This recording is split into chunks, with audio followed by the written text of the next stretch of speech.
आली ना की बाकीची पोरं नाचायला जायची, इथं नाचत होते ना तसे नाचायला जायची.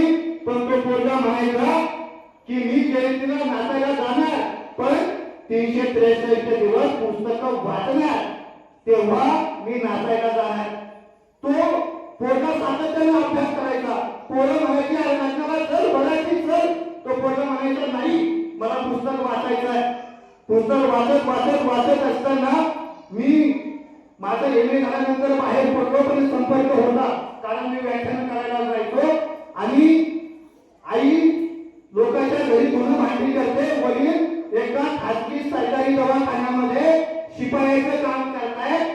ते पोरगं सातत्याने कष्ट करत होतं, अभ्यास करत होतं आणि 4 दिवसापूर्वी त्या पोराचा निकाल लागला आणि तो जे गंभीर होते गावाचा माझा सहकारी मित्र आता प्रथम वर्ग न्यायाधीश पदापर्यंत जाऊन पोहोचला. पिंपळगाव चोपड्याचा पोरगा, पिंपळगाव चोपड्याचा पोरगा. मंगेश धोंडे नावाचा आपले प्रत्येक नातेवाईक पिंपळगाव चोपड्याला असतील. एकदा विचारा कशाच्या जीवावरती होता तो तरुण न्यायाधीश, कशाच्या जीवावरती होता. डॉक्टर बाबासाहेब आंबेडकरांचे विचार अंमलात आणावे लागतात तेव्हा आमची पोरं न्यायाधीश पदापर्यंत जातात. आमचा शुभम भोसले नावाचा सापोलीचा पोरगा, आई नाही बाप नाही अशी भयानक परिस्थिती, पण पोरांना वाचलं होतं. शिका, संघटित व्हा, संघर्ष करा. पोरांना सातत्याने अभ्यास केला आणि आज तो पोरगा एका प्रायव्हेट कंपनीमध्ये 60,000 रुपये किमतीचा पगार घेतोय. अशी माझ्या अनेक मित्र मंडळी आहेत. आणि मग आम्ही काय बाबासाहेबांकडून शिकलो, बाबासाहेबांकडून काही शिकायचं. अरे आमची परिस्थिती गरीब असेल ना असू द्या, आमची परिस्थिती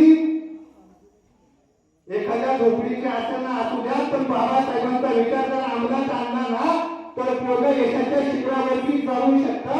हा विचार डॉक्टर बाबासाहेब आंबेडकर देतात. आणि म्हणून वामनदादा कर्जत नावाचा कवी म्हणतो की तुझी तर कमाई आहे का भीमाई, कुणाचे तर काही येते कष्ट नाही.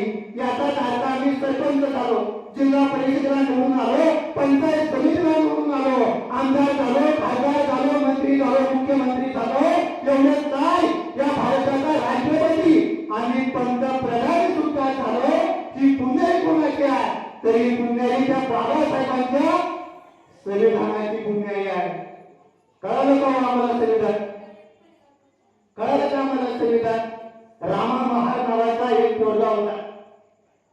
रामा महार नावाचा एक व्यक्ती होता. त्याचं 5 ते 6 वर्षाचं पोरग होतं. पण हा जो रामा महार आहे हा आला नाही. केव्हाचा आहे हा रामा महार? तर ज्यावेळेस भारत स्वतंत्र व्हायला लागला होता तेव्हाच्या काळातलं सांगतो. स्वातंत्र्यापूर्वीचा तो काय हा रामा महार एका दलित समाजातला गोरगरीब असा व्यक्ती दुसऱ्याच्या बांधावरती कामाला जायचं, पडेल ते काम करायचं आणि कसं बसं आपल्या पोराला बायकोला खायला घालायचं. एवढी त्याची भयानक परिस्थिती होती. एक दिवस तार आली आणि पोस्टमनची तार रामा महाराजांच्या हातात दिली. रामा म्हणाला की मला वाचता येत नाही, तू मला वाचून दाखव. पोस्टमन म्हणाला मला वेळ नाही, मला अनेक पत्र आहेत, तू कोणाकडून तरी वाचून घे.